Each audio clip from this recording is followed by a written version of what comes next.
NaMo Narayan. World of चित्रावस्थी में एक बार फिर से आपका स्वागत है। तो हम आजकल बात कर रहे हैं आज़ाद भारत को एक रियासतों के योग से लेकर एक गणराज्य बनते में जिस तरह की दिक्कतें आई। दिक्कतें क्या आई? जो हमारे यहाँ के राजे महाराजे थे और जो हमारे यहाँ की जनता से, उससे कोई दिक्कत नहीं आई।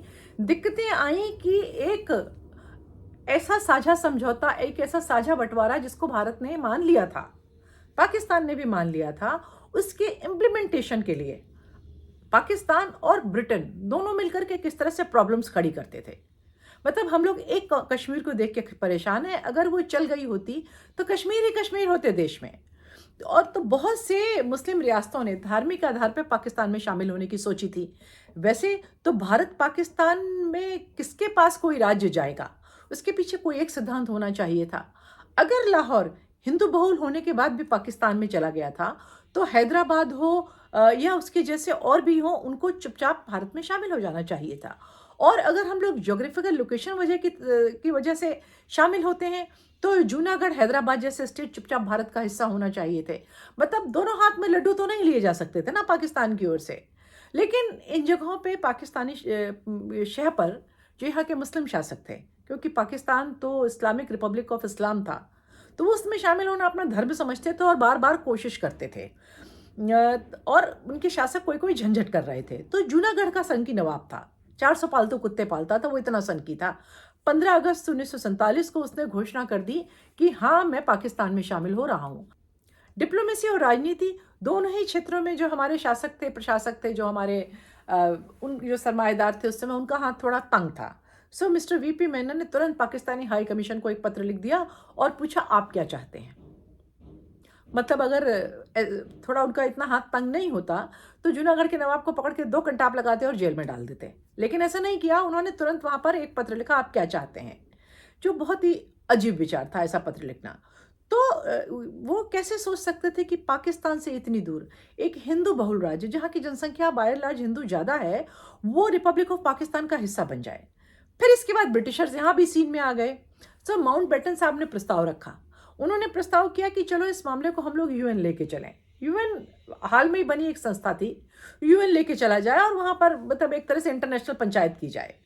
तो अब जो था, वो किसी भी हालत में ये नहीं चाहते थे कि भारतीय सेना जबरियन बल प्रयोग करके जूनागढ़ को अपने में शामिल कर ले। लेकिन पटेल इसके लिए किसी भी तरह से नहीं माने। पटेल बोले, हम इसको लेके इंटरनेशनल में जा ही नहीं सकते, ये हमारी सीमाओं के अंदर का मामला है, इसको हम अपने लेवल पर हल करेंगे और किसी भी फोरम में हम वादी की तरह, प्लेंटिफ की तरह इस केस को लेकर के नहीं जाएंगे। फिर नेहरू जी ने एक नया प्रस्ताव सोचा, जो कि हमेशा की तरह निहायत ही बेतुका था और समस्याप्रद भी था। उन्होंने कहा कि 30 सितंबर 1947 को डिफेंस कमेटी के सामने उन्होंने ये कहा कि हम लोग रेफरेंडम या प्लेबिसाइट कर लेते हैं। माउंटबेटन ने ये बात लियाकत अली को कही, तो लियाकत अली तो 1 मिनट को बहुत खुश हो गए। क्यों? क्योंकि उनको लगा प्लेबिसाइट करो तो जहां जहां मुस्लिम ज्यादा हैं, सबसे बड़ी चीज पहले कश्मीर है, कि फिर राजा हरि सिंह जो है उसकी मर्जी एक किनारे हो जाएगी और कश्मीर हमारा हो जाएगा।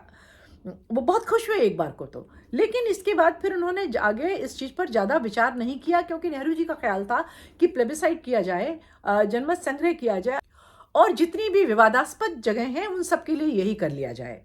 फिर उन्होंने जाकर, लियाकत अली ने कोई जवाब नहीं दिया, जाके जिन्ना से डिस्कशन किया।